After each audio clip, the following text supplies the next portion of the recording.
I don't have any folks in Newburyport to remember this evening, but given what's going on after this weekend, I think we should think about all the innocent folks around the world right now who are in harm's way. So a moment of silence, please.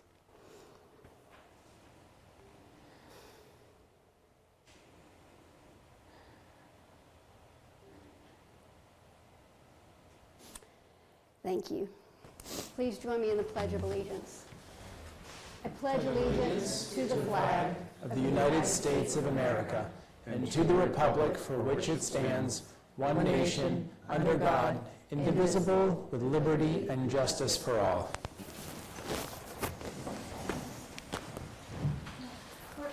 If you would call the roll, please. For the meeting of March 2nd, Councillor Khan. Present. Councillor Nikotich. Here. Councillor Smith. Here. Councillor Truck. Here. Councillor Zeeb. Here. Councillor Callahan. Here. Councillor Cameron. Yes. Councillor Delay. Here. Councillor Hall. Here. Councillor Harmon. Here. Councillor Shan. Present. Public comment. As the clerk goes up to the door to bring the sheet over, if anyone wants to make public comment online, please raise your hand now.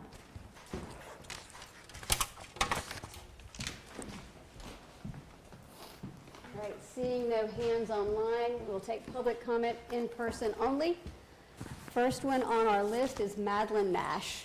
We have 2 minutes. Name, address, and the topic on the agenda.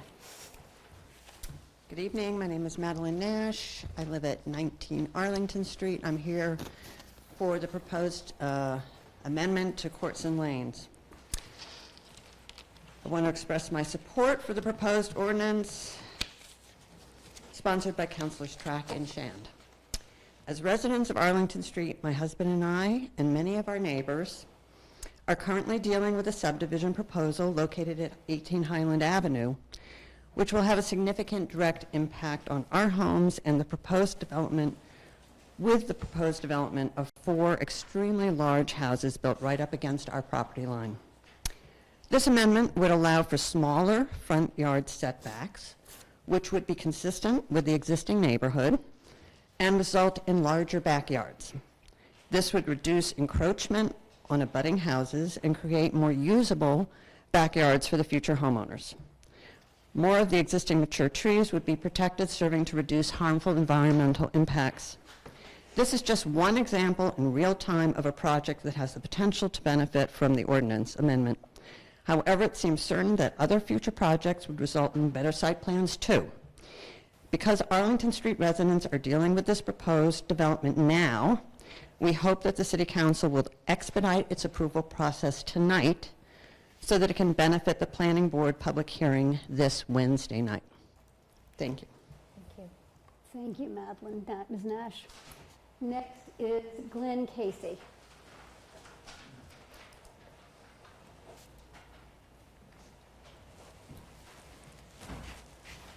Hi, my name is Glenn Casey. I too live at 19 Arlington Street, and I'm here tonight to say I support the proposed zoning ordinance amendment for courts and lanes and urge the city to expedite the passage. The amendment offers the planning board and the developer more flexibility. It creates the possibility that the project will be designed to be more consistent with the character of the existing neighborhood. It is possible that this amendment, if passed by the City Council and requested by the developer and the planning board, might resolve some of the issues faced by the neighbors of the lane proposal at 18 Highland Avenue. The existing neighborhood of 19th century and early 20th century homes that surround 18 Highland Avenue would benefit from realistic urban zoning and should not be subjected to ill-suited regulations more appropriate for the suburbs. Thank you. Thank you. Next on the list is Peter Fitzsimmons.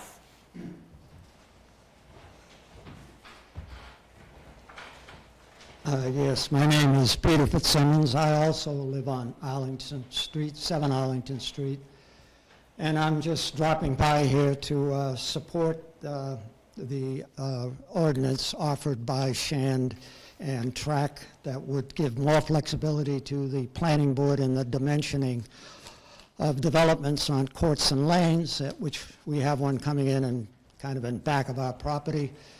I don't see any real need for these huge front yard setbacks on these houses. I mean, I do a lot of walking around Newburyport. I've been retired for a number of years. I never see anybody in their front yards except landscapers. People want backyards, not front yards. I also noticed in the packet that somebody is donating $20,000 to plant new trees. Well, on this property that's being developed, there are something like 100 trees already there. So we'd like to minimize the number of trees that get cut down. Trees for free, right? I also hear to support, there's another ordinance, 217, offered by Nicotech, Smith, DeLay, and Hall.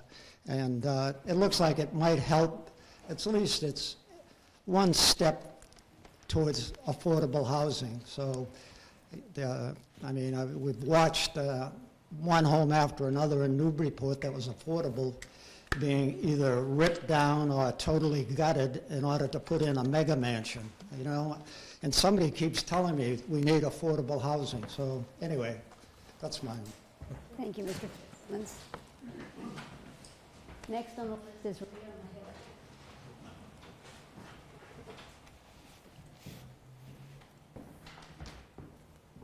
My name is Rita Mihalik, 53 Warren Street.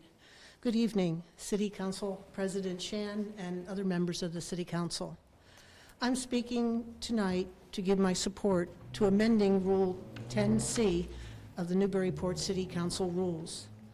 The proposed amended rule is written more clearly and outlines exactly what is required of councilors. Rule 10C is really about how councilors must conduct themselves at council meetings. And this specifically refers to focusing only on the present topic, speaking respectfully, behaving professionally, and addressing others by their elected titles and last names. I'm bringing this to your attention because I personally witnessed 2 council meetings last year where, with impunity, every point in Rule 10C was violated. From my perspective as a resident, I can tell you that I was appalled at what I saw and what I heard. I still find it deeply disturbing today. When rules are violated, there must be accountability. Shortly before this meeting, I learned that Rule 10C was waived at a recent City Council meeting. I am shocked and dismayed you chose to do so, and I hope you will reconsider your actions in the future. Thank you. Okay, thank you. Last on the list is Stacy McMillan. Hello, Stacy McMillan, 16 Highland Avenue, also in a butter to 18 Highland Avenue. I think the people before me have given a lot of detail about the project, but I guess I would just add that I support the Courts and Lanes amendment. I think that by just giving more flexibility and discretion to the planning committee, the planning board in these instances, you allow them to sort of move the piece parts of these types of subdivisions around to accommodate the needs of many abutters. We happen to be right up next to the lane itself and are kind of pinched on that side. So whether it's front setbacks, back setbacks, moving the lane closer to the homes, whatever it is, give the planning board the ability to hear all of that, consider all of that, and really do what's right for a holistic compromise for everyone involved. Thank you. Thank you. And that is it for public comment. So, late files? There's one late file this evening, Communication 696. It's from the Friends of Newburyport Library, and it's a parking request starting in March. Yeah, motion to waive the rules and accept the late file. Second. Discussion. All those in favor of accepting the late file, say aye. Aye. No. Mayor's comment.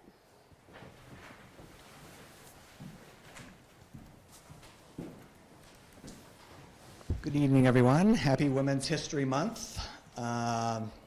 Exciting news. I want to introduce Sean Fenn over here. I knew he was here last time as well, but he has just finished his first day almost, so we'll see how he does tonight. We're really happy to have Sean on board. We had a really great day today getting him started. I think just having his expertise around municipal government is going to be a real value add here at City Hall, and so we're really excited to get started, and he'll be reaching out to each and every one of you to set up some time for some one-on-ones in the near future.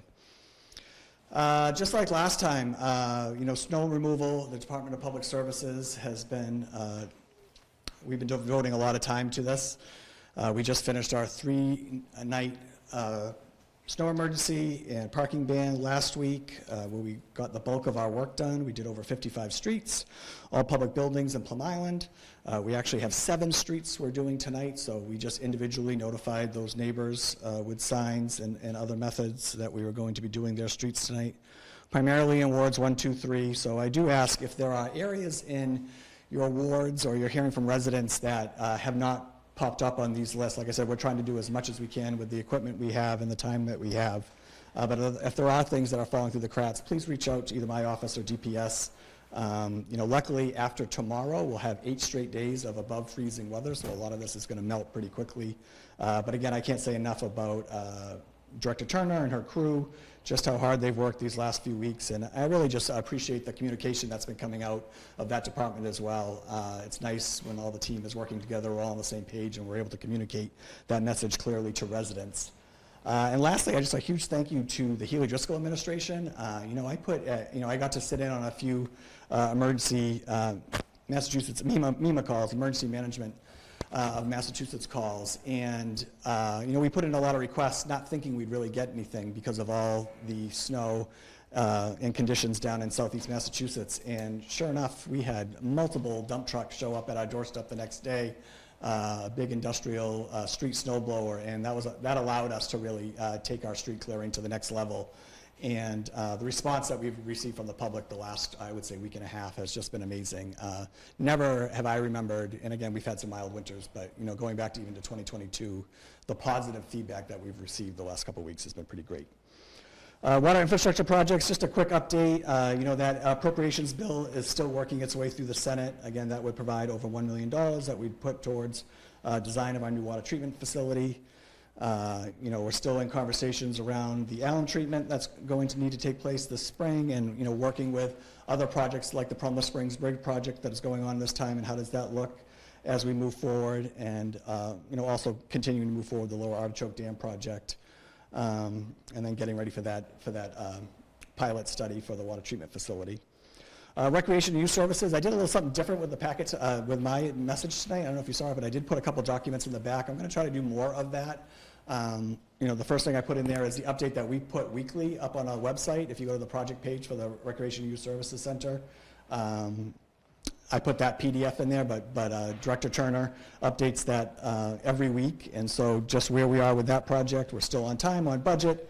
Where the next few weeks we'll be installing windows and continue the progress around the connector building that everyone keeps asking about because they know there should be a building there and there's nothing there yet. But really everything's just going great with that project. Again, battling the weather too. We should have a good couple weeks ahead of us to get a lot of work done there. City Solicitor office hours, we have set a date, March 18th. And so if you're interested, they're going to come up from 10 to 2. They're going to have the conference room upstairs, but I think my assistant, Christine Jackson, sent out an email today, so we'll have time slots. So if you're interested in setting one up, just reach out to them. And if we see that those aren't enough, then we'll work with them next time to increase those hours. But this is what we started out with, and I'm sure everyone will take advantage of that.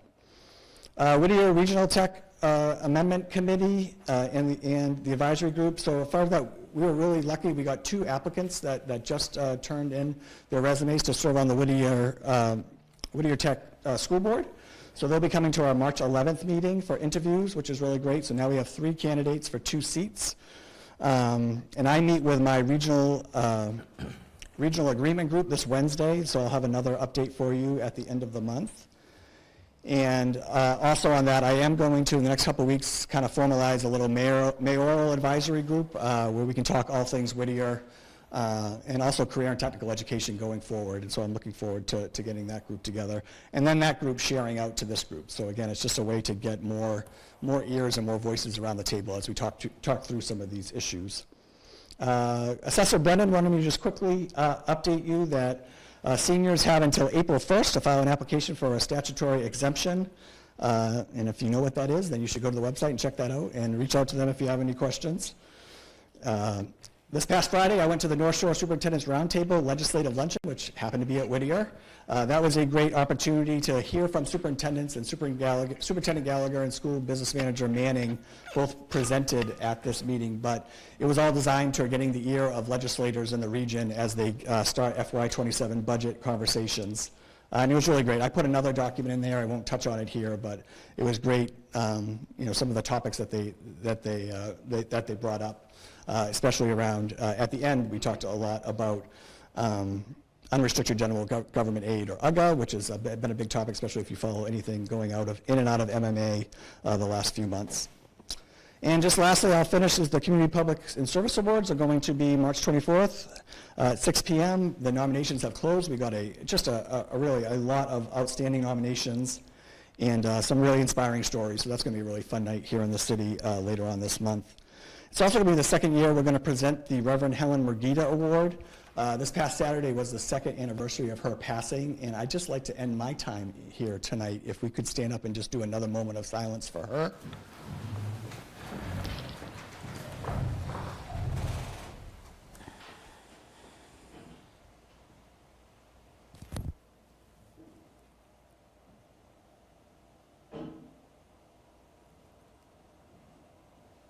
Thank you. I was able to connect with her sons this weekend, and they're just still so thrilled that we're honoring her in this way. And we got some dynamite nominations for that award again this year, so we're excited about that. And that's my mayor's update. Sorry, it was a little long-winded. Questions?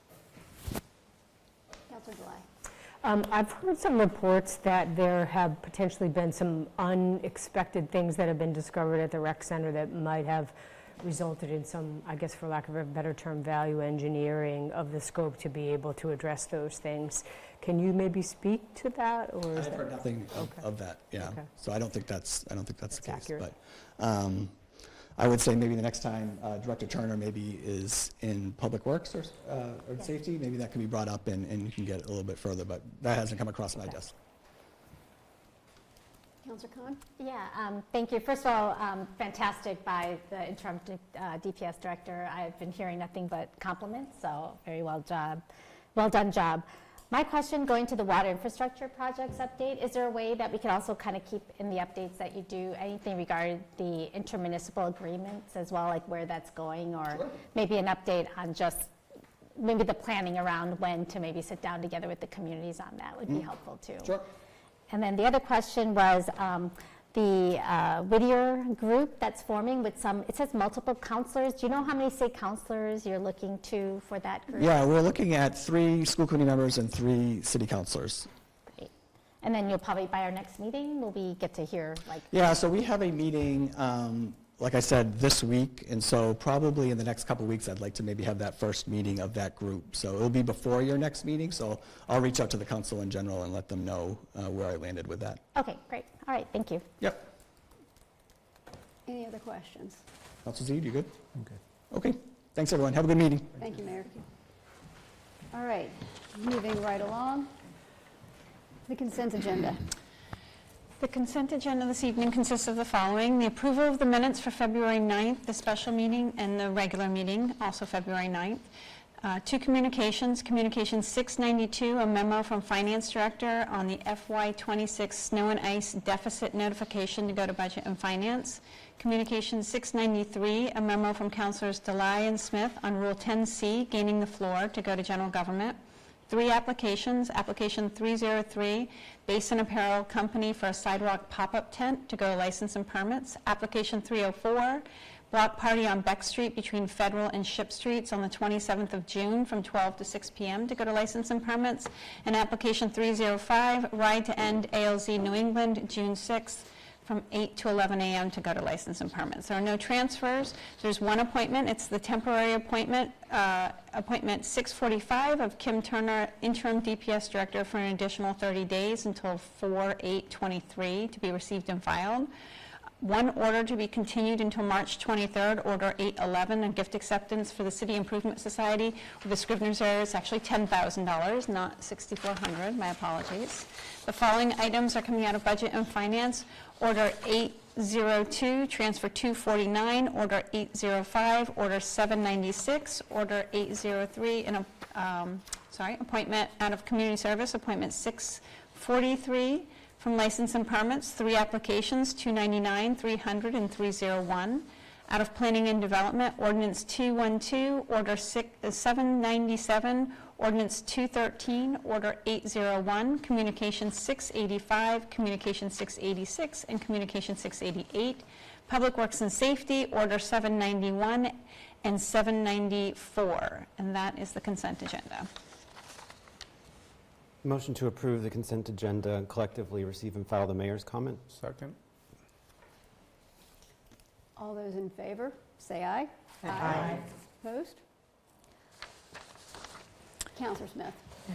Motion to amend Rule 10C to allow for title and last name for the duration of this meeting. Second. Second. Thank you. Discussion? All those in favor of waiving 10C to allow for us to use titles and names?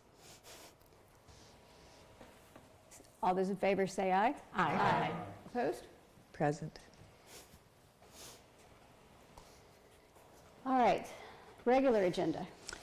The regular agenda this evening, there are 3 communications. The first is Communication 694, Attorney Rainin title examination from 12/1/2021. Sorry. Yeah, motion to refer to Public Works and Safety Second. and Committee of the Whole.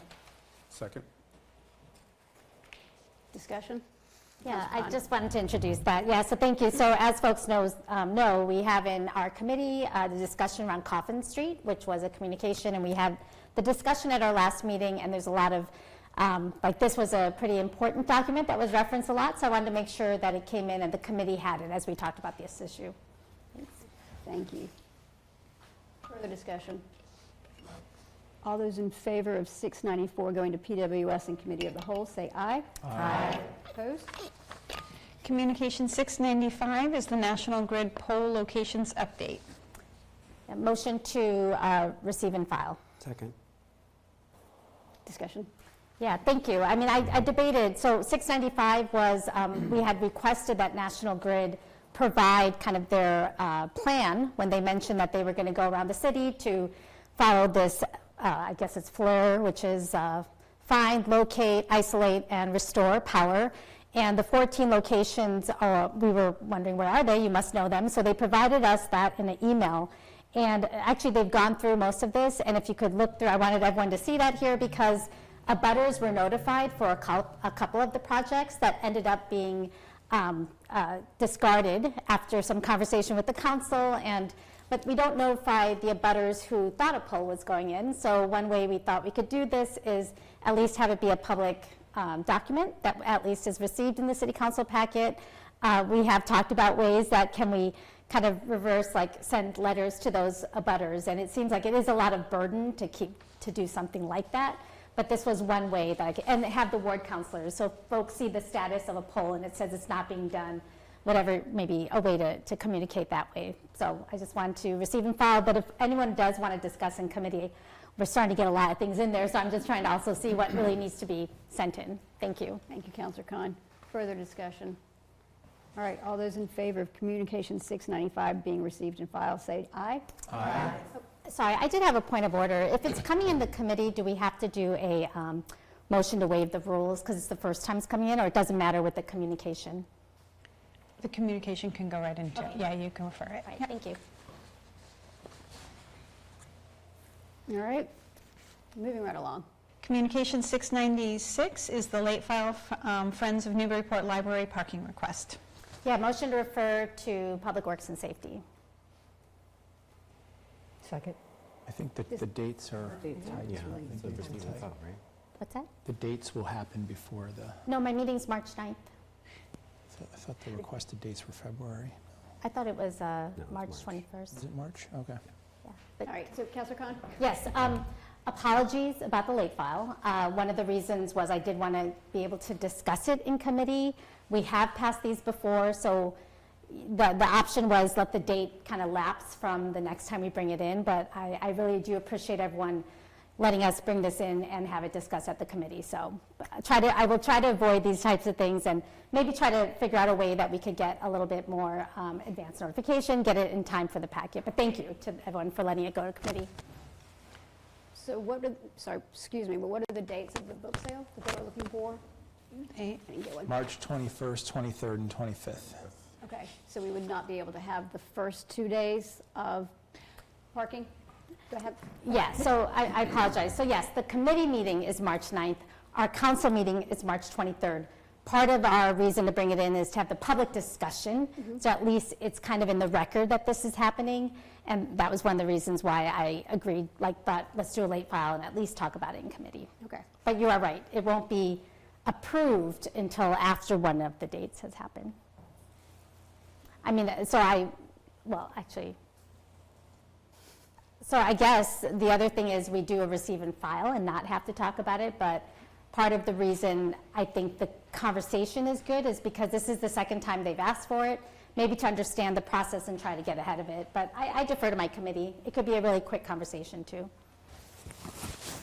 Councilor Harmon? Just to clarify, I think this would be a receive and file in either case. There's no actual approval because the clerk or the mayor or the police department can enforce this parking regardless. So to the chair's comments, if there's an appetite to have a committee discussion on it, it would take place prior to the dates, and then we would just dispose of it once we have our next meeting, I think. Thank you. Thank you for the clarification. All right. Any other discussion? All right. Communication 696 going to PWS. Say aye. Aye. Opposed? No. I don't know. Is that a no? Okay.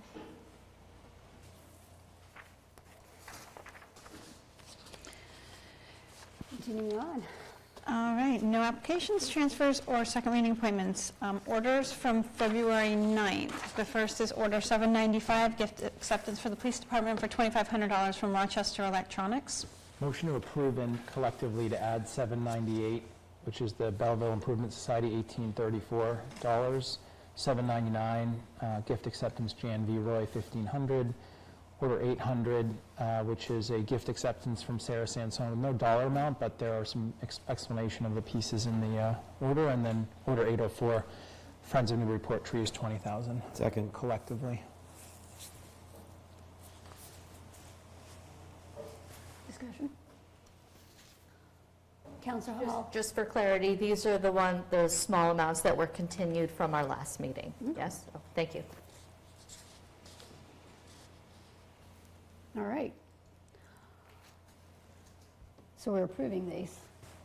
All right, all those in favor of approving 795, 98, 799, 800, and 804 collectively, say aye. Aye. Opposed? Moving right along. New orders this evening. The first is Order 806. It's the amendment to Rule 10C, gaining the floor. Motion to refer to general government and committee of the whole. Discussion.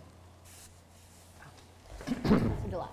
Thank you. Yes, there is a communication in your packet that explains our rationale for this. I know we've had many conversations about it. Essentially, this is really for us, I think, about enhancing accessibility and engagement while maintaining decorum and respect. So we look forward to the discussion at general government. Also, just a note, too, that all the other city councils within Essex County actually do use the councilor last name protocol. So I thought that was important information to convey. Thank you. Thank you, Councilor July. Further discussion? All right, all those in favor of sending 806 to General Government and Committee of the Whole, say aye. Aye. Opposed?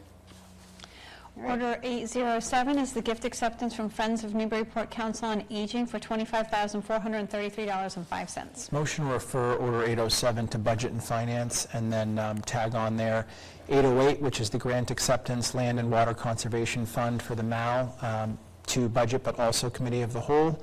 And then orders 809, which is the gift acceptance institution for savings, 50,000, and order 810, gift acceptance, Arkelian Recreation Center, 40,000 to budget. So all 4 to budget, and 808 committee of the whole as well. Second. Discussion?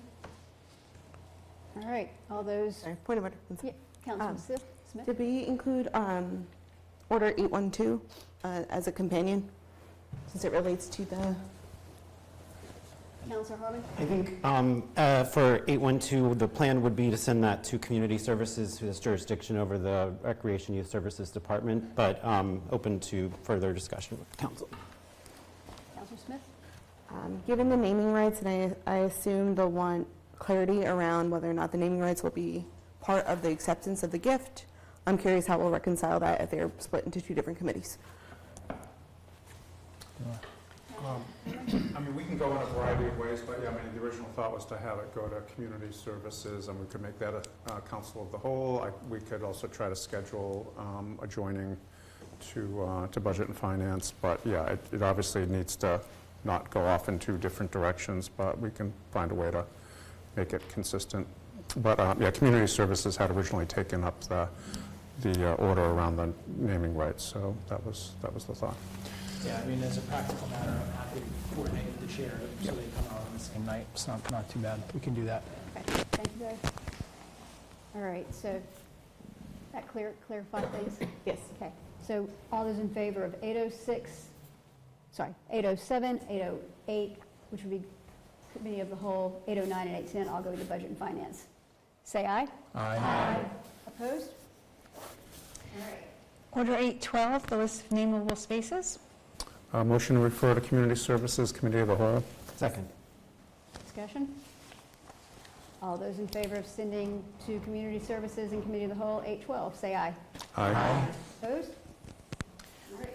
Order 813, regarding the sidewalk maintenance responsibility, Story Avenue corridor. Motion to move to Public Works and Safety. Second. Discussion? Councilor Smith? So I can introduce this one.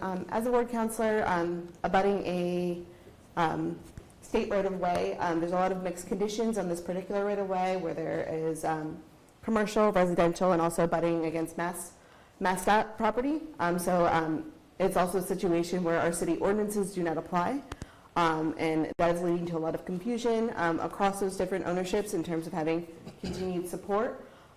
Where many residents rely on these sidewalks to either commute to work or to recreate, and the intention here is to clarify those expectations so that we're not having an annual conversation about those expectations. So moving forward, we have a baseline, and then we can communicate accordingly to residents, commercial property owners, and to MassDOT moving forward. Thank you, Councilor Smith. Further discussion? All right, all those in favor of moving Order 813 to PWS, say aye. Aye. Opposed? All right. Order 814, preservation restriction acceptance for the firehouse. Motion to refer to Planning and Development and Committee of the Whole. Second. Discussion? Councilor Nicotic. This is a draft preservation restriction on the Firehouse Center for the Arts building. It's for compliance with CPA funding requirements in the historic category. It's related to an existing order to appropriate CPA funds to replace the elevator there. And it's something that is a little horse after the cart, but that's not the firehouse's fault, and I think we'll get it sorted out. Thank you. Thank you, Councilor Nicotic. Further discussion? All right, all those in favor of Order 814 going to P&D and Committee of the Whole, say aye. Aye. Opposed? All right. Ordinances. New ordinances this evening is Ordinance 216, amend Chapter 13, Section 171.1, drop-off zone on Washington Street. A motion to refer to Ordinance 216 to Public Works and Safety. Second. Second. Discussion. All right, all those in favor of Ordinance 216 going to PWS, say aye. Aye. Opposed? All right. Ordinance 217, amendment to the building demolition, Chapter 5, Article 10. Motion to refer collectively ordinances 217 and 218 to Planning and Development and Committee of the Whole. Second. Discussion? Councilor Harmon. Wanted to get that done in one motion, but I welcome the sponsors if they'd like to introduce either or both of these measures. If not, I'll speak to the agenda scheduling. Okay. Councilor Nicotic. So I'll briefly introduce them. There are introductions to them written in the packet, but both amendments are to help address the loss of existing housing diversity and the issue of mansionization in Newburyport. So I look forward to those getting into committee. Thank you. Thank you, Councilor Nicotic. Further discussion? All right, all those in favor of ordinance 217 and 218, both going to Planning and Development and Committee of the Whole, say aye. Aye. Opposed? All right. Second reading on ordinance 214 is the amendment to Chapter 13, Section 13-168, no parking on High Street as amended. Motion to approve on second reading. Second. Discussion? Roll call vote. Roll call. Councilor Khan? Yes. Councilor Nicotic? Yes. Councilor Smith? Yes. Councilor Track?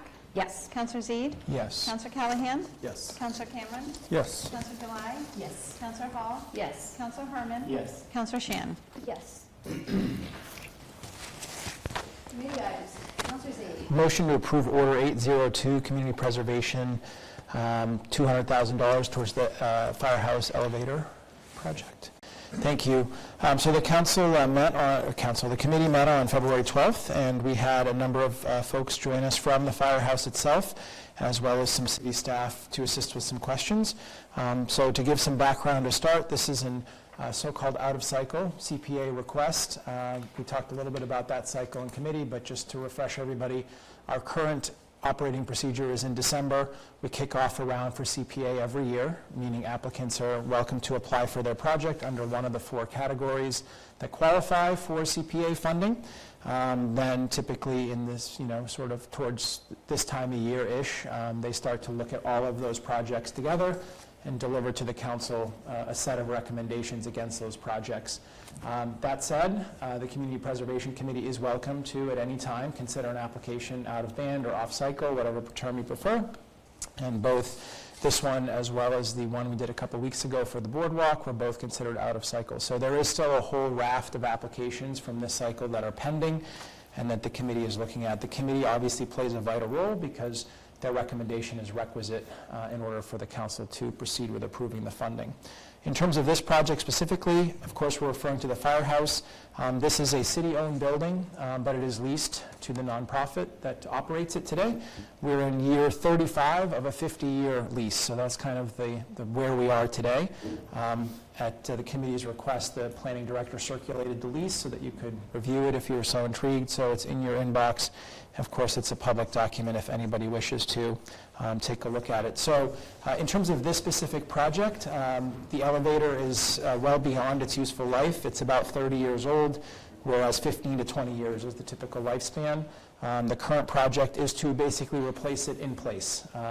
It sounded like there would be some desire to move the elevator, if at all possible, for a variety of reasons, but that's not realistic. So there are no changes to the facade of the building, the exterior of the building, and really interior either. It's essentially replacing the unit where it stands. This project has been vetted heavily by the Firehouse Board, so they have actually talked to vendors, they've selected a vendor, they have a design, so to say, and they have some flexibility, and this is a vital part of the building because it creates the accessibility for those who need an elevator, who need to access up and particularly downstairs where the restrooms are located. The total cost of the project this is one part of it. It's about a $464,000 project. So they're seeking to come up with that total amount with approximately $200,000 from CPC. That's what we're working on tonight. $200,000 being donated by the Arkellian Foundation. and then they've fundraised about $66,000. So that's your full project load there. We did have the chair of CPC come in and speak with us, as often he does, Mike DeSup, during this time of year, and he gave us a little bit of context to the conversations of the committee. This is being done, of course, under the historic category. That's one of the four.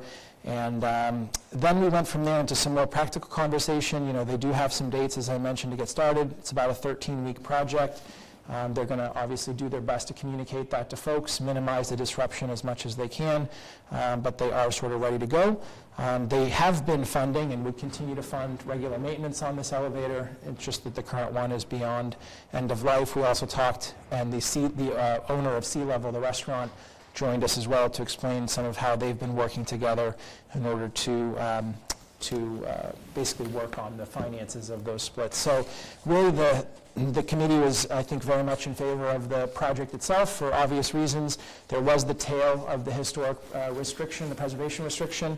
We are supposed to have a preservation restriction when we do projects in the historic category. We have had challenges with that in years past, and so we're trying to, catch up.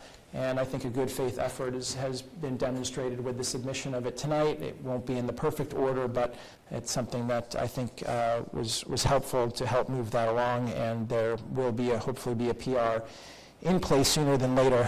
We did not have that information in committee at the time. We were told it was probably coming. So the committee did amend this, and I want you to know that this was recommended with the following condition, that the parties continue in good faith to complete a preservation restriction as soon as possible, and that if such preservation restriction is not completed before the end of 2026, the city may choose to seek a return of funds. So that's how it's coming to you out of committee. I think the committee thought that was a way to sort of resolve and give some comfort that the PR would get there. And again, now it's submitted, so hopefully that shows further good faith. In the end, with that amendment, it was 3-0 out of committee. Thank you. Questions? Councillor Hall and then Councillor Khan. Just a comment, not a question, but I believe the full council received the opinion from the city solicitor, but just so that everyone is aware, we did get reassurances about the issue with the preservation restriction. The fact that we don't have it in place, but that we're working on it, is not considered a concern, given the fact that the firehouse is a city-owned building. We can proceed tonight with approving these funds. Thank you, Councillor Hall.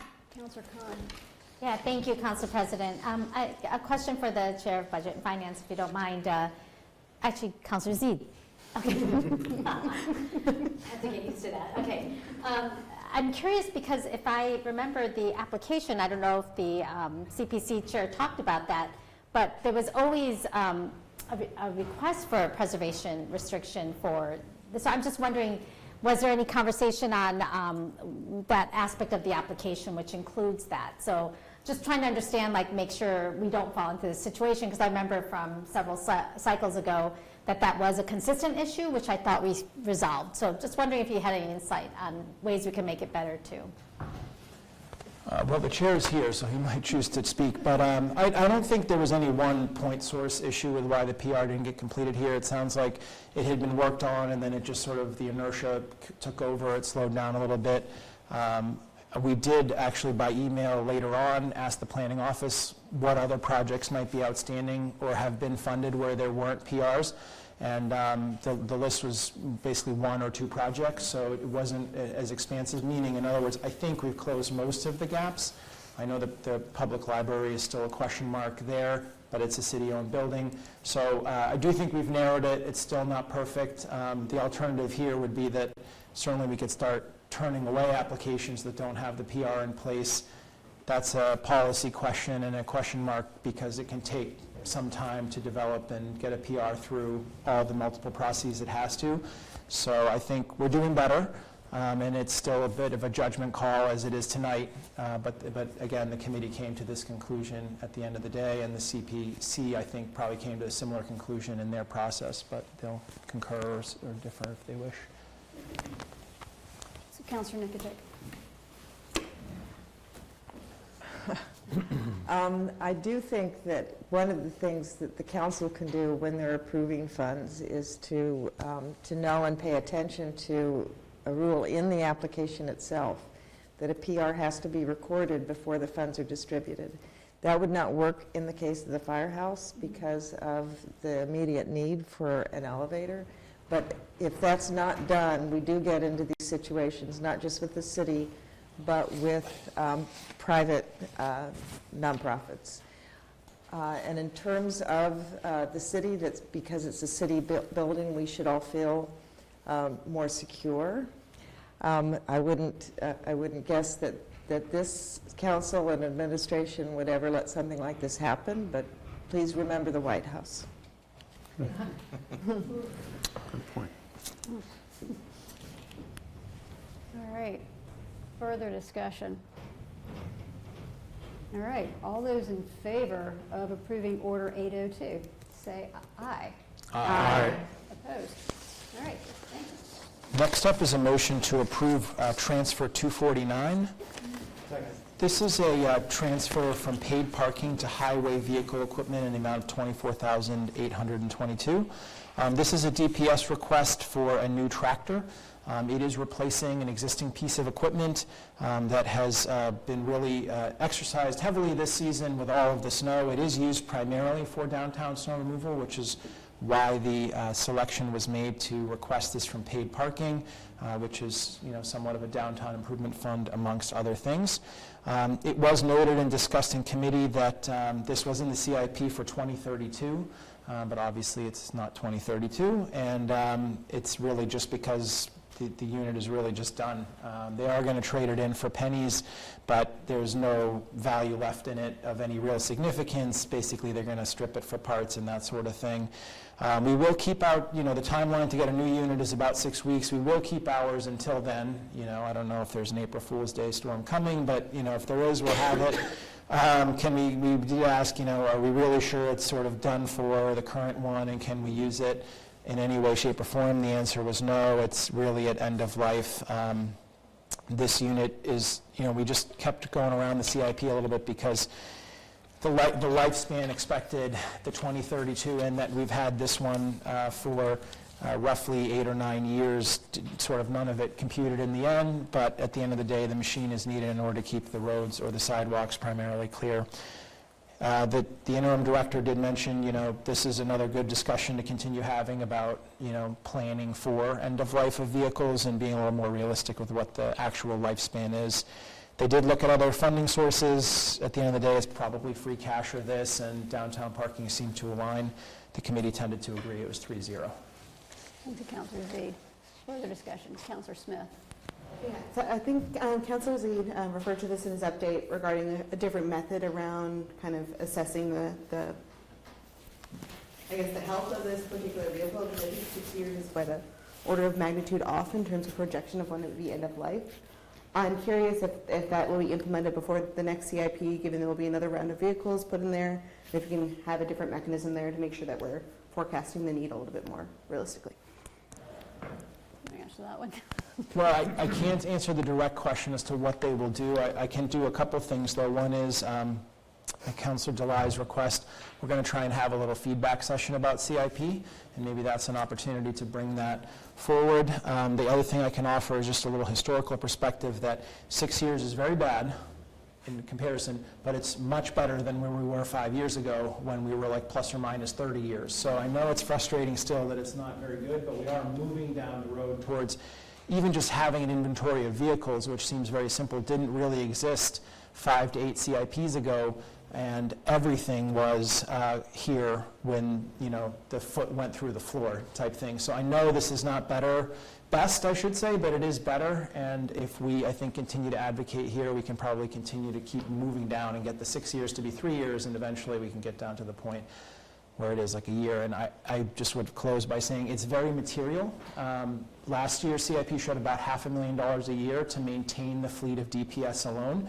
So it's real money when you get out of like 24 grand and you say, okay, all the vehicles, the tree trucks and all that stuff. So it is a very fair question. I don't know if that helps offer any perspective. Councilor Harmon.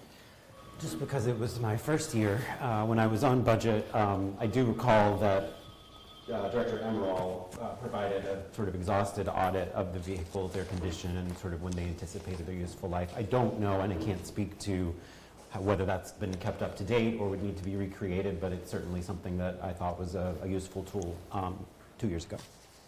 Thank you, Councilor. Further discussion? All right, seeing no hands, all those in favor of approving transfer 249, say aye. Aye. Opposed? All right.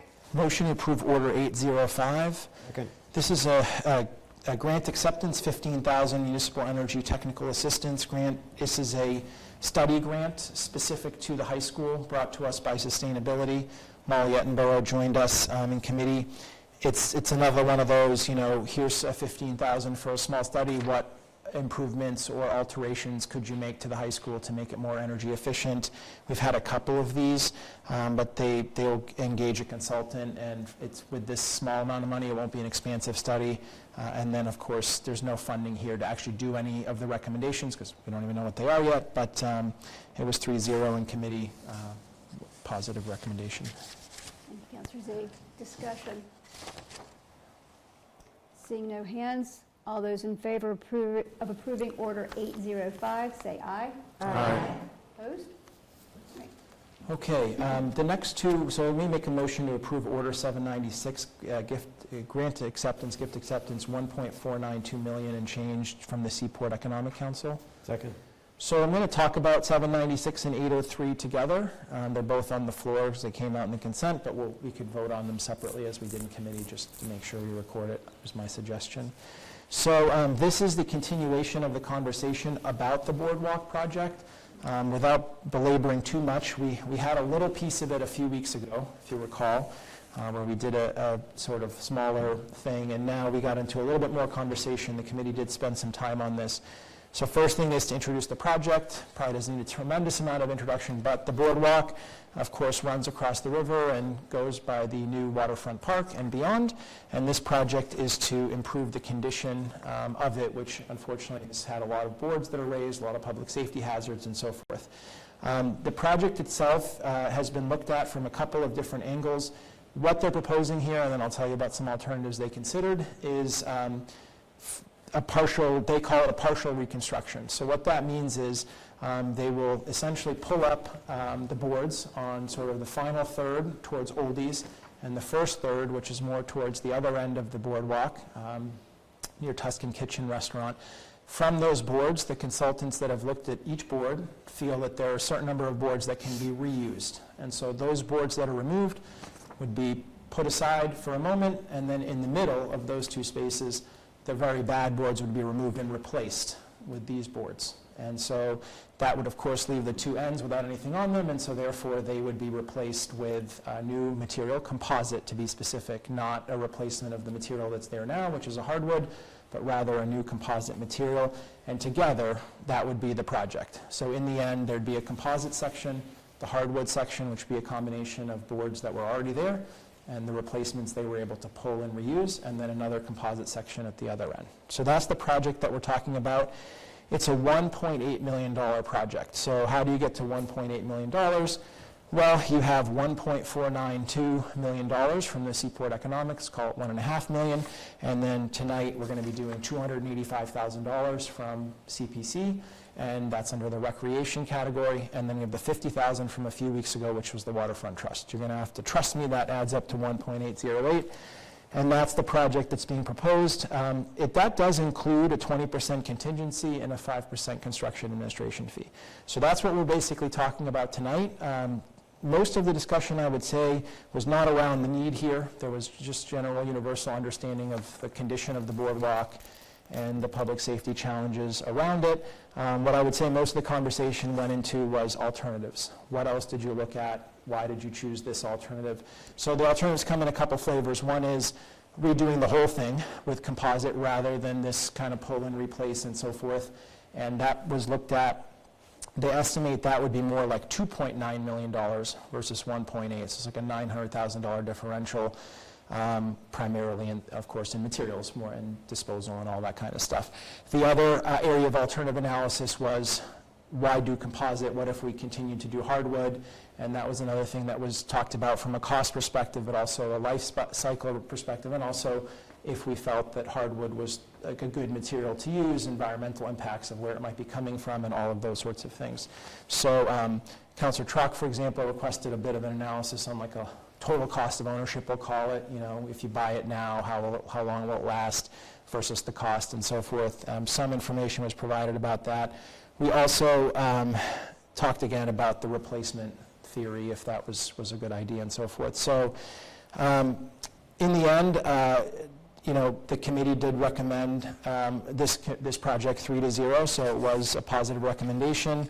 I think there were still some lingering questions about why the current material maybe didn't meet its full life cycle that was expected, and if the life cycles were even accurate, because in theory, hardwood should be seeing a 50-year life, but these ones have only been down for 20 to 25 years, so there's some reticence about some of those things. But in the end, you have a project that can clearly improve the condition of things with some compromises, which I've explained hopefully well today. And these are the two questions before us. So this is a 1.49 acceptance, and the other one is CPC funds not supporting a bond, but just funding and together making the project. Hopefully I've done it justice well enough. Thank you. Thank you, Councillor Z. Questions? Councillor Smith. So this is perhaps a question for Councillor Zeid, our new Chief of Staff. I'm just curious how confident we are in the $1.8 million in the cost. What percentage of the design is complete versus where do we think there is some wiggle room for cost escalation or risk? Councillor Zeid. All right, it's his first day. It's his first day. Well, I think it's a very good question. They're in permitting right now, so if that gives you any sort of sense, yeah, the consultant's work has been done. There was a report that was published, that was circulated, I believe, last December or so. You know, we did ask a few questions about that. You know, board reuse, you know, it's always a hard thing to know when you pull them up. Are you really going to be able to reuse all of them?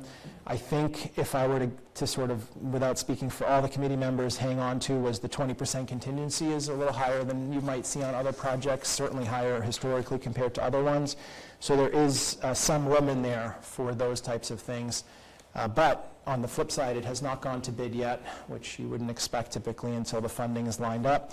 So there is absolutely risk, there always is, and that risk could be in the bidding process, and then the risk could also extend to when they actually do the project if they, again, identify boards can't be salvaged. So there is some risk involved. The mitigating factor would be the 20% contingency, and that is the nature of the beast, unfortunately.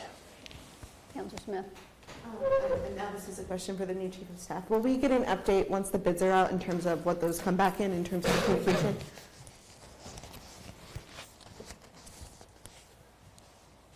We will get an update, yes. So as far as the risk, I can follow up and see what sort of questions have been asked regarding the first question regarding the risk of project costs.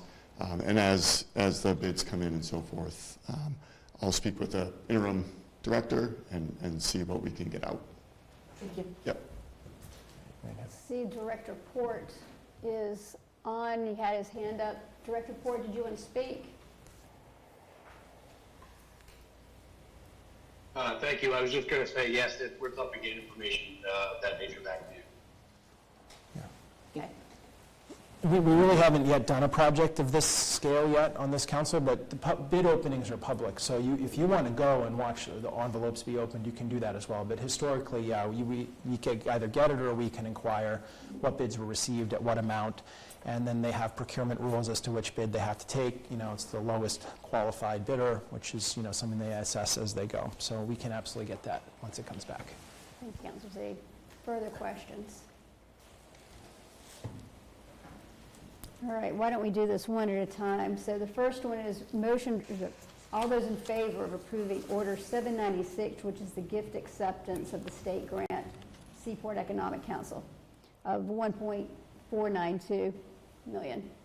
All those in favor, say aye. Aye. Opposed? And motion to approve 803. Second. So we didn't have that on the floor yet. Discussion or further discussion?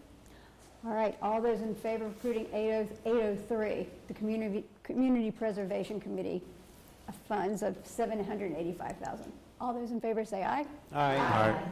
Opposed? 285. Yeah. So what did she say? She said seven. So, we 500,000 amongst friends, it's fine. So committee will meet on Thursday on our regular cycle. We are actually busy, so I want to invite everybody who's interested in the school projects, the roofs, which we put off from last time in order to make our agenda work, is first on Thursday. We have members from the school administration coming, and so they'll be talking. We also have Finance Director Sarah, who will be talking a little bit about bond capacity and so forth, so I expect that to be a robust conversation. Secondarily, we will be pushing hard to take on the Bartlett Mall. This big conversation about the grant that we took in tonight into committee is a substantive discussion because we're at that point where the plane is reaching takeoff speed and there's going to have to be a decision. So if you're interested in that, that's also Committee of the Whole, please come. Then we have the tail end of the parklets conversation, which we haven't, or I shouldn't even call it the tail end, but we're into that conversation. I don't know how much time we're going to be able to give to this Thursday, but we're going to try and keep that moving along. And then we have a few other things that kind of came in, gift acceptance and so forth. So we will have a busy docket on Thursday, but we will be taking the two big ones first, the schools and the MAL, and then we'll continue from there. And that's it for budget. Thank you, Councillor Zaid. One clarification, are the high school roof projects Committee of the Whole? Do you recall? They are. Thank you. All right, Community Services, Councillor Cameron. Motion to approve appointment 643, Susan Chase to Emma Andrews Library Commission. Thank you. Our committee met on the 17th, and Susan's appointment was our only matter that we discussed. We did vote to motion that for the full council approval, 3-0. Susan's been involved for quite some time at the Emma Andrews. She went there as a child. As people probably know, the Emma Andrews Library was donated by Emma Andrews in 1905 as a reading room to the public library. It operated as a branch of the library. There's an apartment on the second floor. During Mayor Holliday's tenure, it was set up as a community center, which is the way it's currently structured. There are bylaws for the Emma Andrews Commission, which has 5 members. They are open 3 days per week, run by volunteers. Again, it is a city-owned property. And Susan's been involved in a variety of ways. She was a 10-year librarian at the Knock Middle School and 25 years a librarian at Governor's Academy, so a lot of experience, lives in the neighborhood. In the bylaws, there's some mention of somebody with library expertise. She has that. Somebody with South End expertise. She lives there. So I think she's a really good fit for it. And it was, just interesting to hear. A lot of programming going on there. Knitting groups, poetry, memoir writing. And they're open to anyone who wants to use it. Lots of programming for kids and adults. And again, we did approve for appointment 3-0. Thank you. Thank you, Councillor Cameron. Discussion. All right, roll call. On appointment 643, Councillor Khan? Yes. Councillor Nikotich? Yes. Councillor Smith? Yes. Councillor Track? Yes. Councillor Zaid? Yes. Councillor Callahan? Yes. Councillor Cameron?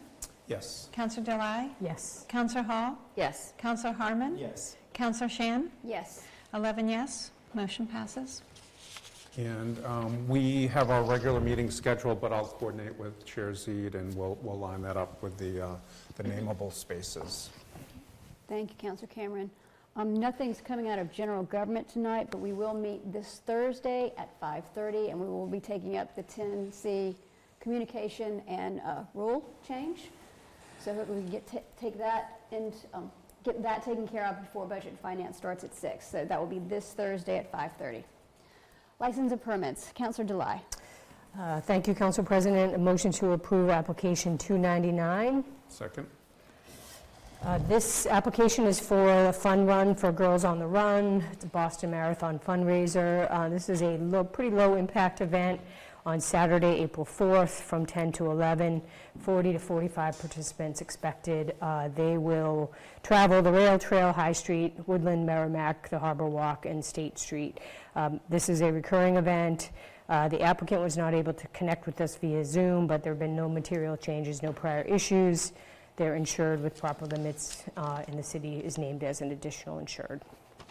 The committee, by the way, approved this 3-0. Thank you. Discussion. All right, all those in favor of approving application 299, say aye. Aye. Opposed? All right. Motion to approve application 300. Second. Thank you. This is an application from UCAN Sports, Rich Morrow. This, again, is a recurring event. It's actually a series of 3 events. On each day, there is a 5K, the Riverwalk IPA 5K, and a half marathon. The dates are June 28th, July 19th, and September 27th. These are morning events, 8 to 11. They do attract a fair number of participants, 900 expected. The event starts and ends at the Riverwalk Brewing Company. Mostly impacts the industrial park area, Parker Street, Mulligan Way, Malcolm Hoyt Drive, Scotland Road. Again, recurring event, no material changes or prior issues, and they are insured with proper limits, and the city is named as an additional insured. The committee approved this 3-0. Thank you, Councilor July. Further discussion?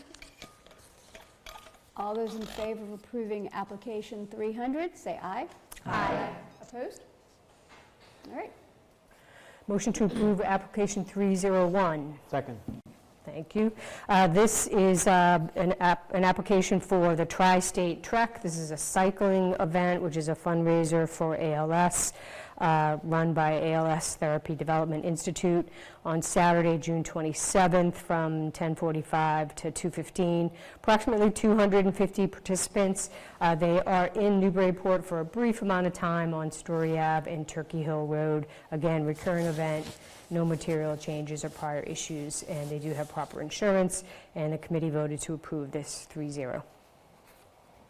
Thank you. Further discussion? All right, all those in favor of approving application 301, say aye. Aye. Opposed? Great. We do have our next meeting on March 10th, and in addition to the applications that came in this evening, we're going to continue our conversation about some of the ordinances. We have had a request from the clerk's office and the health director to take a closer look at the transient vendors licensing, so we'll probably take a look at that in committee. Thank you, Councilor Delay. Councilor Harmon. Thank you. Motion to approve ordinance 212 as amended. Second. Thank you. So this is the zoning amendment for the Brown School Overlay District. Following our meeting with, our joint public hearing with the planning board, the committee made a couple of minor modifications to the version that you see in the packet tonight. One was simply correcting a scrivener's error, and the second was to further clarify the maximum number of units allowed at 29. We approved this out of committee last week, 3-0. Thank you, Councilor Harmon. Discussion. All right. Roll call. On ordinance 212, first reading out of committee, it's Councilor Khan? Yes. Councilor Nikotich? Yes. Councilor Smith? Yes. Councilor Track? Yes. Councilor Zede? Yes. Councilor Callahan? Yes. Councilor Cameron? Yes. Councilor Delay? Yes. Councilor Hall? Yes. Councilor Harmon? Yes. Councilor Shan? Yes. I just want to note every Brown school we passed in the last year has been 11-0, so keep this going. And in an effort to do that, motion to approve Order 797 as amended. Second. Thank you. So this is an order authorizing the clerk to submit a letter on behalf of the City Council in support of affordable housing at the former Brown School. As we discussed in committee, the general purpose of this is to give the developer a document that she can use to try to acquire the best funding possible to keep this steeply affordable. We did make some very minor changes because we have an editor on my committee, and we corrected primarily punctuation and just one adjustment of a phrase just to make it more active voice. The last change that we recommended out of committee 3-0 was to add all 11 councilors' names, so I hope that we remain unanimous with this vote. Further discussion. Councilor Smith and Councilor Trock. So just one, my name and Councilor Chalk's name are on here twice. I definitely support it, but I don't think I need to be named twice. So if you can amend it to remove that. Motion to amend to remove the second instance of Lisa Smith, Ward 5, and Elizabeth Chalk, Ward 4. Second. Scrivener's error? Okay. Okay. Thank you. My only other question was why the names are in the order that they are in. It seems random. It was random. Could we make that alphabetical order by last name? If I could answer that, we left the 3 original on, and then we just added everyone else in alphabetical order, but we certainly can do it in whatever order you like it in. All right. With that being said, all those in favor of approving Order 797, authorizing clerk to submit a letter for the Brown School support from the whole council, say aye. Aye. Opposed? All right, keeping the 11-0 going. Thank you all. Thank you. I'll make a motion to suspend Rule 9B in order to approve Ordinance 213 regarding courts and lanes in one reading. Second.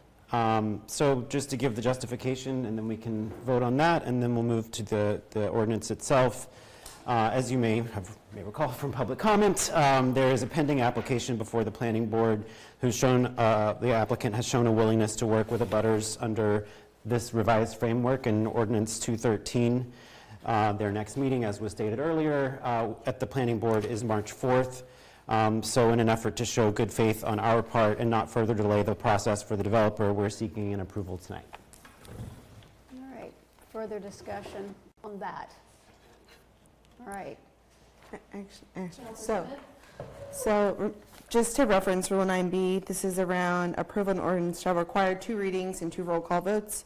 So by waiving it, does it automatically go to 1 vote, or I just want to make sure. Yes. Thank you. So, Clerk Sullivan, does this need to be a roll call vote? We should do a roll call for Okay, it, yeah. roll call on approving this in 1 reading. So this is for suspending Rule 9B. Yes, correct. So Councillor Khan. Yes. Councillor Nikotich. Yes. Councillor Smith. Yes. Councillor Track. Yes. Councillor Zeid. No. Councillor Callahan. Yes. Councillor Cameron. Yes. Councillor Delay. Yes. Councillor Hall. Yes. Councillor Harmon. Yes. Councillor Shan. Yes. 10 to 1. Okay. Good. Motion to approve Ordinance 213 as amended in 1 reading. Second. So as I referenced, this is zoning amendment which provides some flexibility on dimensional requirements to the planning board to ensure courts and lanes developments can be more thoroughly integrated in harmony with existing neighborhoods. These changes that we made to the amendment that you're seeing tonight in the packet were also relatively minor. There was some discussion with the planning board in the joint public hearing around the phrasing, so we changed the ordinance, as you'll see, to say upon the mutual agreement of the applicant and planning board. And we also removed one as of right that was duplicative in subsection B. The committee recommended this version for approval 3-0. Thank you, Councillor Harmon. Discussion. Councillor Smith and then Councillor Zeid. So my question is really to understand blast radius of this change. So I know the motivation is largely driven around 18 Highland. However, I'm not sure how many courts and lanes align to the applicability requirements here within the city and how many it would apply to versus how many are non-conforming to the applicability requirements in section, in that section B in applicability. I'm just curious, do we have that information? Director Port. Thank you.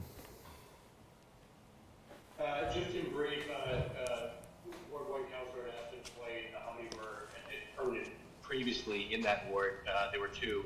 I don't think that those particular ones would have utilized or had the same, role or use of this particular adjustment here. But elsewhere in the city, that actually is a function in part of what happens with some larger pieces of land. In some cases, and it's been pointed out, that in a given context, depending on the property, depending on its size and where it is in the city, if a structure was demolished, providing further access to the remaining undisturbed space of a lot that's larger, that determines whether or not something could then be applied for as a court and lane development, meaning several lots that share a roadway that's reduced to a driveway or a shared driveway. So it's hard to really say exactly how many might be applicable. But I guess the main thing I would say is that rest assured these are discretionary permits, meaning that the planning board would have to review the impact of a project like that before approving it. So one follow-up question. So I don't see anything in the current ordinance, but do all courts and lanes always go to the planning board, or is there ever a condition where they go to the ZBA? They all go to the planning board. The zoning ordinance determines, generally speaking, all categories that go to the zoning board and all categories that go to the planning board. There is occasionally an overlap where the ZBA has a variance involved with an application, but mostly they are distinct areas or types of permitting in the city. Okay. One last. To my earlier question, I'm wondering if, like, as a follow-up, we could get a list of all courts and lanes that actually do meet the applicability requirements, so we understand the impact of this change. Director Port? We can provide a list of the permits, the courts and lanes that are in the city right now, but again, just because any future ones, it would be hard to predict which lots might be coming along like that.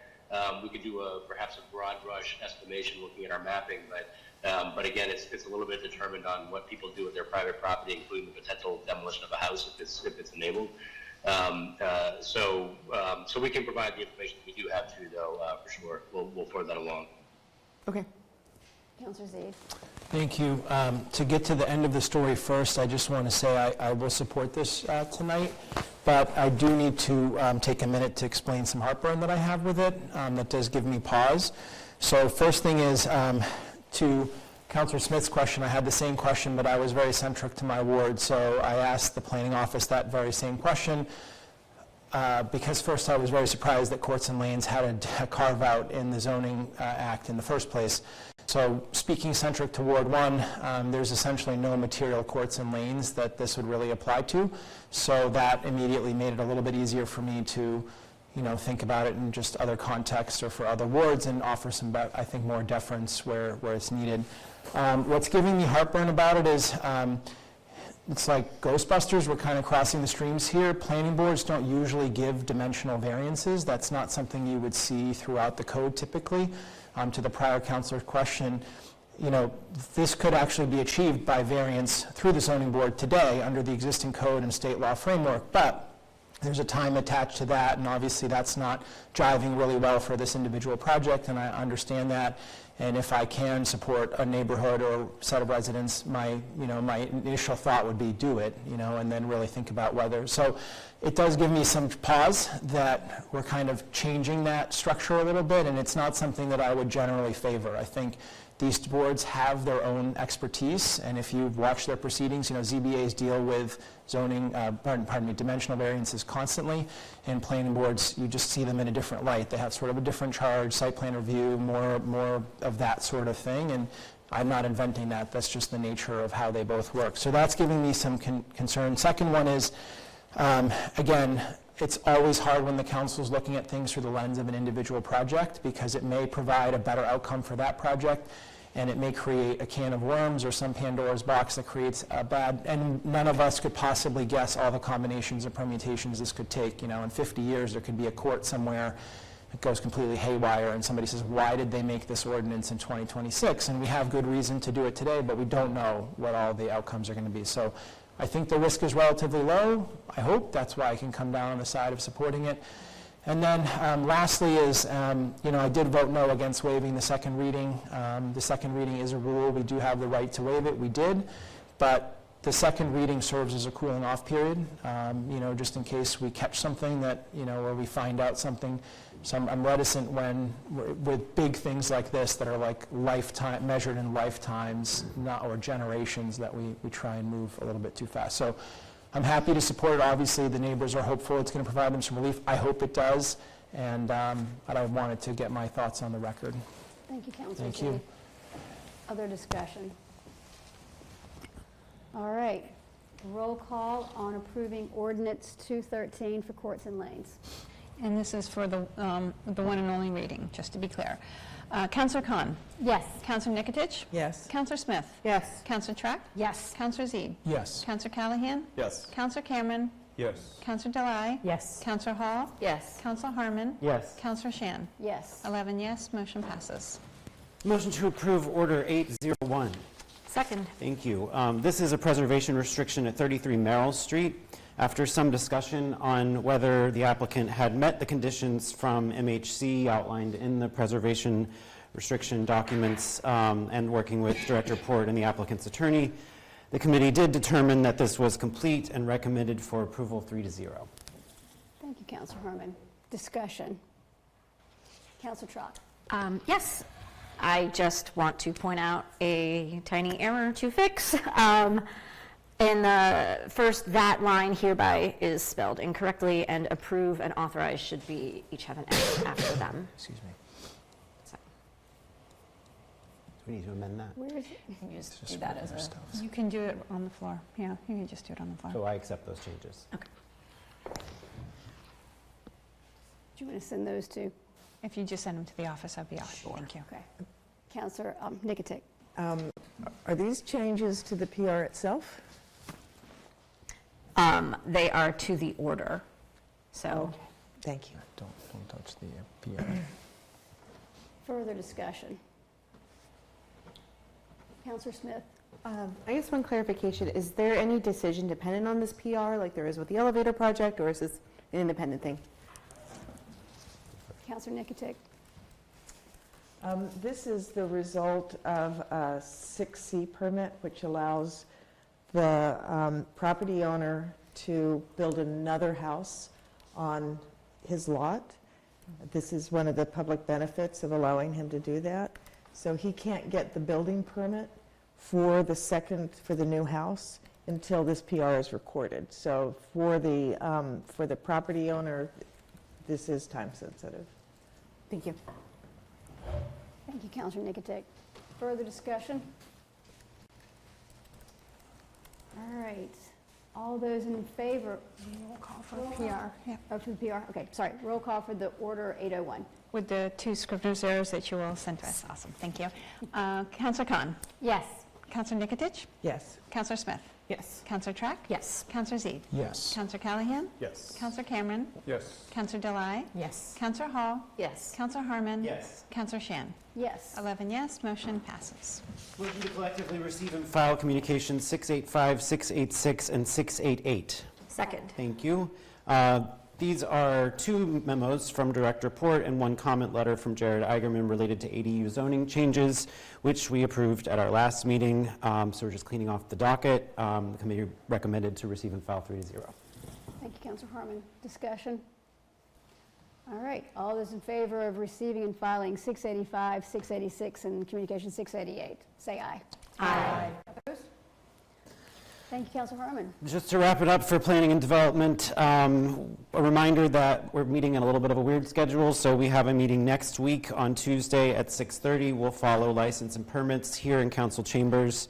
We've got at least 2 items that came in tonight that we'll take up, the preservation restriction for the firehouse and the beginning of the demo delay conversation. So look forward to that, all of our committee of the whole. We also, for those of you who like advanced planning, our joint public hearing on the demo delay, and another item that we expect to come in around zoning is scheduled for April 15th. So that is all I have. Thank you. Councilor Nicotic. Just a clarification, the ordinance which is subject to the joint public hearing is the zoning amendment, not the demo delay, not the building demolition. Thank you, Councilor Nicotic. All right. Councilor Khan, PWS. Yes, motion to receive and file Order 791. Second. Great, thank you. So this was, again, I think I mentioned it earlier, the committee, we had it kept in committee, but National Grid redesigned, and they actually eliminated this request, so 3-0 recommendation to receive and file. Thank you. Discussion. All right. All those in favor of receiving and filing Order 791, say aye. Aye. Aye. Opposed? Great, and motion to approve Order 794. Second. Great, thank you. So licensed contractors for the first time working in the city come before Public Works and Safety. It's defined in our bylaws in section 1270. What I did learn here is that the DPS actually puts together the application. So if you guys go through the packet and see the applications, you'll see the insurance information there. And you'll also see recommendations required from 3 municipalities. It wasn't clear, there's 2 from Ipswich and 1 from Gloucester, and I think it wasn't clear if they have to be unique municipalities versus, you know, a different entity within the municipality. But I did check in with our deputy DPS director, who's familiar with the contractor and had not heard anything that would be worrisome with them. I did reach out to them and brought up the issue with the recommendations, and they were really willing to, could give another one if we wanted to, but in talking with the interim DPS director as well as the deputy director, this seemed good, and it was not, actually the intent was 3 references from municipalities, and there was nothing about unique or, you know, so really it's really ambiguous. So in this case, you know, given that, you know, I've had conversations with them, Payne Creek Development's been around, they were said for 20 years, and this firm has kind of merged with them. So they mainly work out of Ipswich and Gloucester, and excited to come here and work in Newburyport. So the committee recommended 3-0 to approve this contingent upon the need of another recommendation. And I would say that I feel very confident that it's, again, something that meets what is kind of loosely stated in the application, but we can always have them tighten it up later for future reference. Thank you, Councilor Khan. Further discussion? All right, all those in favor of approving Order 794, say aye. Aye. Opposed? Councilor Khan. Great, yes, so we meet on Monday, March 9th, nothing else coming out right now, but we did have really good starting conversations with Coffin Street, and it was very clear from the conversation that, you know, we are keeping it in committee. We're going to talk about some options of what we could do, mainly to, that's why the attorney opinion came to our committee, so we could use that information to think what's a step that we could do that would be really kind of, I think you could say codified or more in the sense memorialized.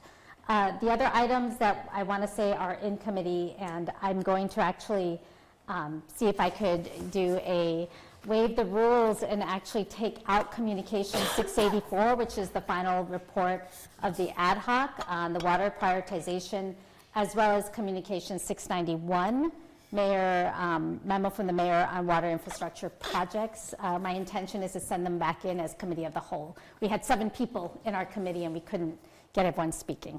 We need to waive the rules to do that? So yeah, I think I have to waive the rules. Yeah, so motion to waive the rules. All right, and make it committee of the whole? Yes. All right. All those in favor of waiving the rules, pulling out 684 and 691, making them committee of the whole, and then sending them back to committee? Can I do all that in a mega motion, or do I first need to just act on waiving the rules? We've done it in the past as a mega motion, but you should probably do them Yes, separately. I'll do a motion to waive the rules first. All right. All those in favor of waiving the rules, say aye. Aye.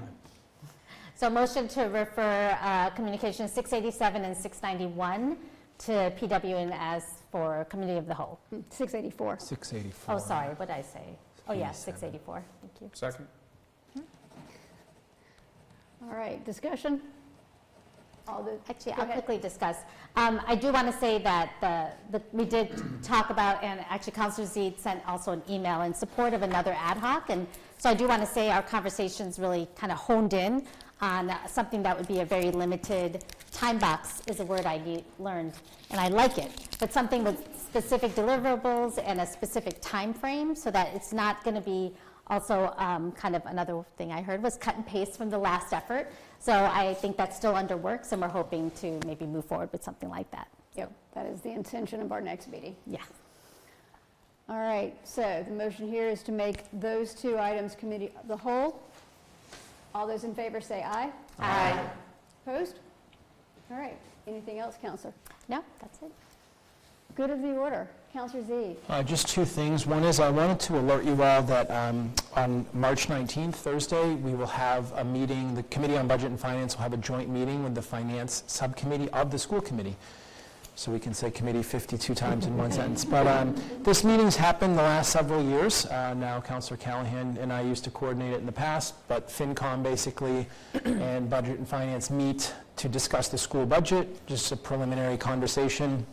and historically, Representative Shand has attended, so she has been invited, as has Senator Tarr. So we've settled on March 19th, 4 o'clock in the library. It's not committee of the whole or anything, but I just wanted to notify you if you were interested in coming. I don't think we'll... The public library? Oh, sorry, the Knock Library, apologies. Yeah, I don't think we're going to have Zoom because we just don't have owls there, so if you're interested, come in person. The other thing I wanted to talk about, which is just timely from the last thing, is Committee of the Whole is a supermajority referral, and that's because we got into a bit of a pendulum swing where we were referring everything to Committee of the Whole, so we actually changed it. It didn't used to be a supermajority to refer. So I just want to say, I mean, I think most people know, but there's a Committee of the Whole for posting safety, as I call it. As a chair, I'm very sensitive to that because I understand you can get overwhelmed when too many councilors come and you don't know what to do and you feel bad. And then there's Committee of the Whole where really we're all supposed to go to the meeting and participate because effectively a matter deserves that much attention. So I think tonight there were a lot of Committee of the Wholes. So just saying, you know, I know we're still on fresh legs here this term, but you can run out of gas pretty quick trying to get to like every committee meeting. So I'm just suggesting some judicious thought with Committee of the Whole, really trying to, you know, give some consideration to your committee member colleagues. They will do the work, and then you have your bite at it on the floor. So that's it. Thank you. Any other good of the orders? Councilor July. I just wanted to share that I applied for and was appointed to the Mass Municipal Association Fiscal Policy Committee, so I look forward to representing Newburyport and bringing all that great information back here, and also being able to take our input and bring it back to the MMA Fiscal Policy Committee. Congratulations, Councilor July. Further good of the order. Motion. I have one. Oh, sorry. No, I do want to do another shout out for DPS. Councilor Callahan and I both got emails over the weekend from some of our constituents on Warren Street asking why we did not get picked. And we told them, hey, we're trying to give our DPS folks the weekend off to get back to it on Monday. And lo and behold, yesterday morning around 5 o'clock, I started hearing the beeping of the trucks backing up, and I'm like, whoa, maybe they decided to do our street. And it turned out that Griffin's Court had a water main break, and the DPS guys were back at it yesterday morning at the crack of dawn, and they were there all day. So I just want to do another shout out to our DPS friends. We appreciate everything they've been doing, and hopefully the snow will melt soon enough. Can I add to that comment? I got a text at 12:39 a.m. from a Griffin Court resident that I didn't see until like 8:30 the next morning. And I was like, I don't know. I don't know what's happening, you know? But apparently that water was going in a basement of a house, and they had to bring ultrasonic equipment to figure out where the leak was. An acoustic testing truck showed up yesterday to check to see where it was actually leaking. And that third party was great too, because they had a massive truck that blocked at least 2 driveways, and they were very cool about moving it back and forth, and it's all tight because it had not been plowed yet. But see. So yeah, there were a few truckloads of snow did get removed yesterday, but more tonight. Anyway, that was it for me. Thank you, DPS. Motion to adjourn. Second. All those in favor say aye. Aye. Thank you all. Sorry, I unplugged yours.